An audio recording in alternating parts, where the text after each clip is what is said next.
Welcome to you interwebbers out there, and welcome once again to Cooking with Grandad. Today I'm going to show you how Grandad makes his Millionaire Chips. That's what I'm going to call them. For which you need potatoes, you need a mandolin, and you need at least two. Then I'm using bread tins, but there you go. Today is Sunday, so the oven is on anyway for me to cook my Sunday meal. And this is ideal time to combine the opportunity of using the oven to cook these chips. So I'm going to start off just by washing the chips, and then I'm going to use the mandolin to slice them. And then if you've got a mandolin, you need to be very, very careful. That blade there is incredibly sharp. There you go. It didn't take long at all to slice or thinly slice these potatoes. Now I just left the skin on. Don't worry about that. Just wash them and run them through the mandolin. The next thing I'm going to do is line this tray with baking paper or greaseproof paper.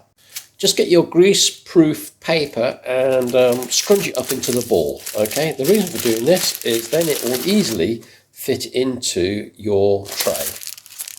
There you go. Now just simply line the tray with these potatoes.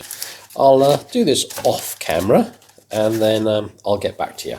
Okay, just fry off some shallots and a little bit of garlic there. And what we're going to do is flavour this olive oil and some butter. So I'll just let that go so it's just starting to go golden brown. Okay, just drop in a big knob of butter and season with salt and pepper. Also, if you have some, just add a splosh of wine. One moment.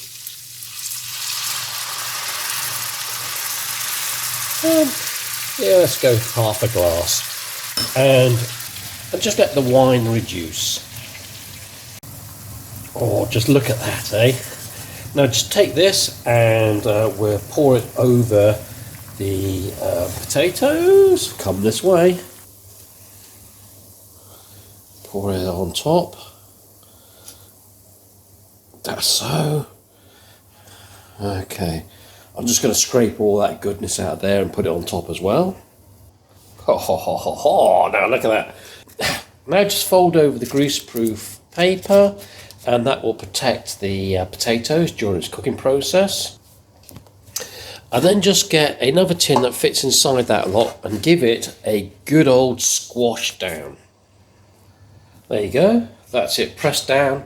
And then just throw it in the oven for 40 minutes, I think will do. That will do fine.